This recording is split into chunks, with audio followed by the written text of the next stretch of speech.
Il a 2 ans et déjà les écrans le fascinent. Ils seront ses jeux d'enfant, puis ses dérives d'adolescent. À 17 ans, la CIA considère Florent Curtet comme le chef de la cybercriminalité en France. C'est l'histoire d'un surdoué qui a pour seul ami son ordinateur.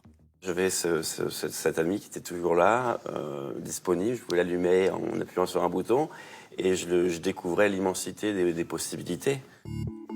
À 12 ans, Florent Curtet s'est déjà fait un nom dans le monde des hackers, les pirates informatiques. Il y passe ses nuits et il apprend vite. Revend des données en ligne, reproduit des codes de carte de crédit et pille des dizaines de comptes bancaires pour offrir des cadeaux à ses camarades de classe. L'enfant solitaire, victime de harcèlement scolaire, devient alors la star du collège.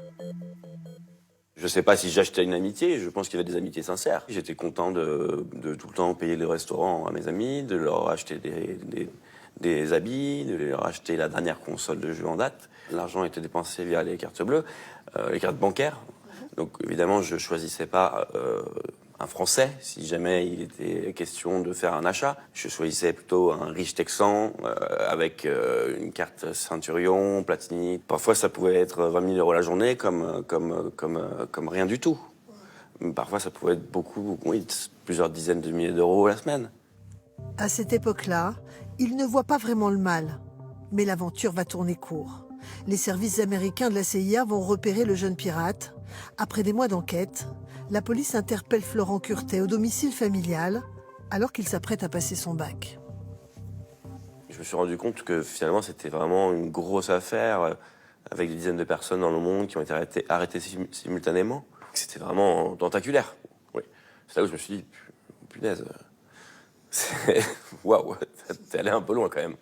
Voilà, oui, ça je l'ai compris. Mais je l'ai compris quand même un peu trop tardivement. Incarcéré, il est libéré 3 semaines plus tard sous contrôle judiciaire. Après sa condamnation à 1 an de prison avec sursis et une lourde amende, une surprise l'attend. Florent Curtet est approché par les services de renseignement et par Interpol. Il va collaborer avec ces policiers qui ont besoin de son expérience de pirate, capable d'attaquer des systèmes informatiques partout dans le monde. Quand on est à Lyon et qu'on rentre chez Interpol pour faire un test de cybersécurité, on se dit, bah, super quoi, c'est trop bien, c'est tout ce que je voulais. Cette curiosité infinie de mon enfance m'a amené quand même à connaître le code de ces pirates. Et il s'avère qu'aujourd'hui, c'est un petit peu un avantage. Peut-être que j'ai en plus de certains experts en cybersécurité, c'est que je connais les codes, et je connais comment ils fonctionnent, et j'ai parfois du renseignement qui peut être utile. Oui. Ça vous satisfait, ça, de toujours chercher un peu, de trouver leurs failles? Ça me satisfait quand j'ai pu déjouer une attaque, ça me satisfait quand un PDG ou une directrice des systèmes d'information d'une société m'appelle et qu'elle me remercie parce qu'elle a gardé son boulot. Florent Curtet est passé de l'ombre à la lumière. Aujourd'hui, il travaille pour sa propre société de cybersécurité. Il vient d'écrire son histoire pour, dit-il, mettre en garde les jeunes talents contre les dangers de ce monde virtuel.